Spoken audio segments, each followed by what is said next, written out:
영화 패신저스는 2016년 공개된 미국의 SF, 모험, 로맨스 영화이다. 모튼 틸덤이 감독을 맡았으며 존 스페이치가 각본을 맡았다. 제니퍼 로렌스와 크리스 프렛이 주연으로 출연한다.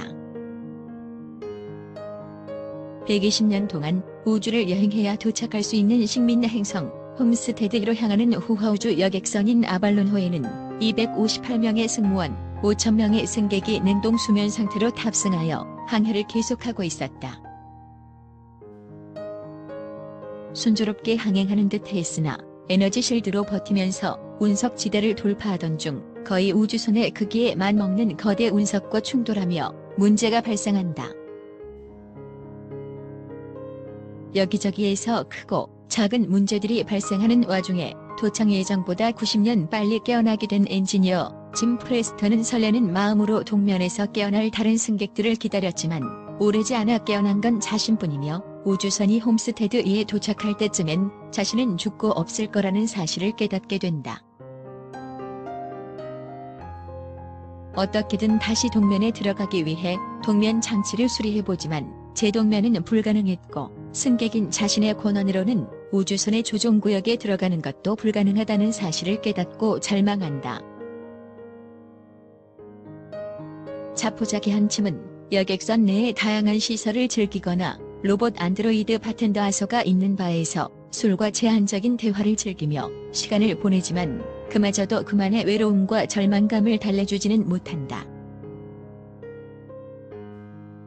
그러던 중 짐은 우주복을 발견하고서 우주 유영을 나가본 후 맨몸으로 해치를 열어 우주선에서 튕겨져 나감으로써 자살을 시도하려 하지만 결국 행하지 못하고 다시 돌아와 외로움에 절망하다가 우연히 동면 장치에 잠들어 있는 오로라 레인을 발견하고 그녀에게 흥미를 느끼기 시작한다.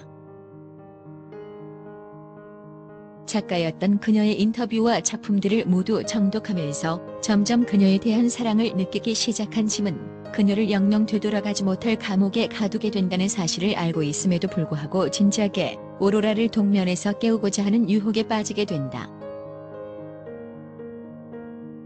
그런 이기적인 욕망을 간신히 억누르면서 괴로움을 아서에게만 털어놓던 그는 결국 유혹을 참지 못하고 오로라를 동면에서 깨우게 된다.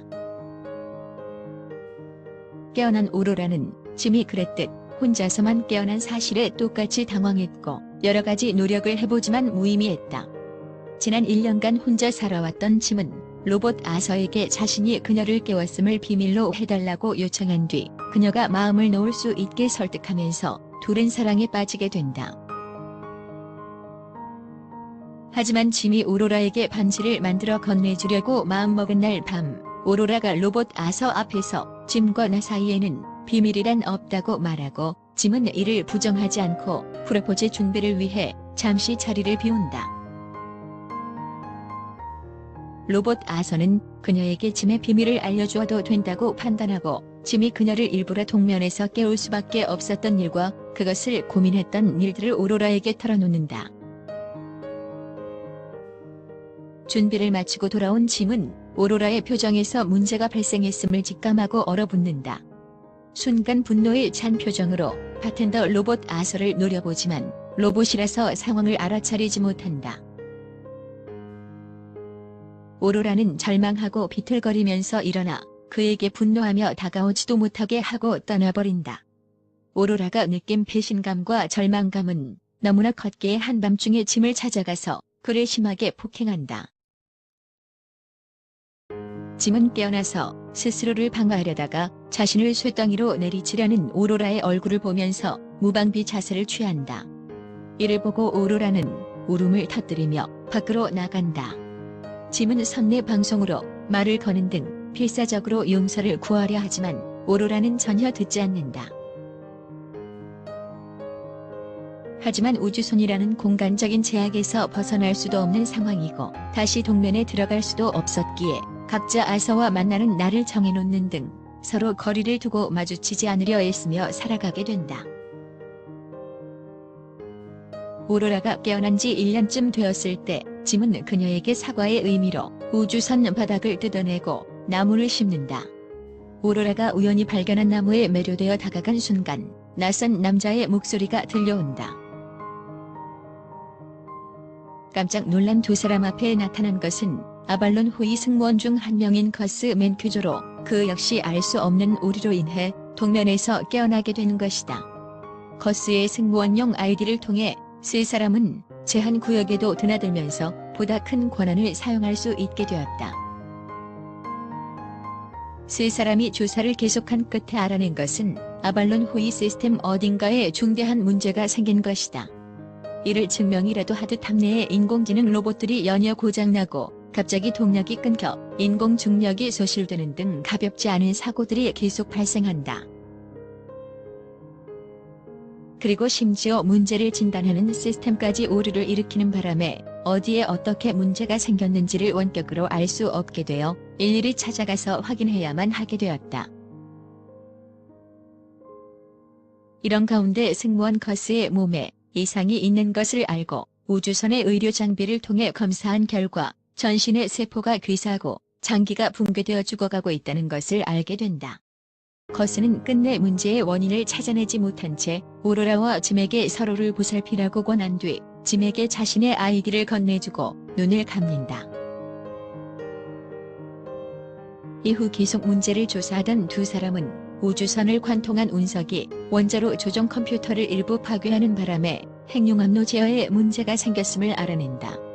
짐이 장비를 교체하고 원자로를 수리하는 듯 하였으나 원자로를 최종적으로 안정화시키기 위해선 내부에 증가하고 있는 내부 압력을 빼내야 한다는 것을 알게 된다. 하지만 제어 장치의 고장 때문에 누군가가 우주선 외부로 나가서 수동으로 문을 열어야만 하는 상황. 짐은 말리는 오로라를 안심시키고 그 일을 진행한다. 용접기로 금속 문 하나를 떼어내 방패로 삼아 가져간 뒤 우주 유영을 하여 바깥에서 직접 문을 열지만 내버려두면 문이 계속 닫히기에 문을 붙잡고 있어야 하는 상황이다. 짐은 환기구에서 문을 여는 스위치를 붙잡은 채 엄청난 고온의 열기를 버텨낸다. 그리고 원자로의 열과 압력이 방출되는 와중에도 짐은 열풍을 견디고 마침내 핵융합로는 정상적으로 돌아가게 된다. 그러나 강력한 열풍 때문에 짐의 안전줄이 끊어지게 되었고 들고 있던 금속문을 던진 반동으로 엔진에 빨려 들어가는 것은 겨우 피했지만 우주복 내에 산소가 떨어져 정신을 잃는다.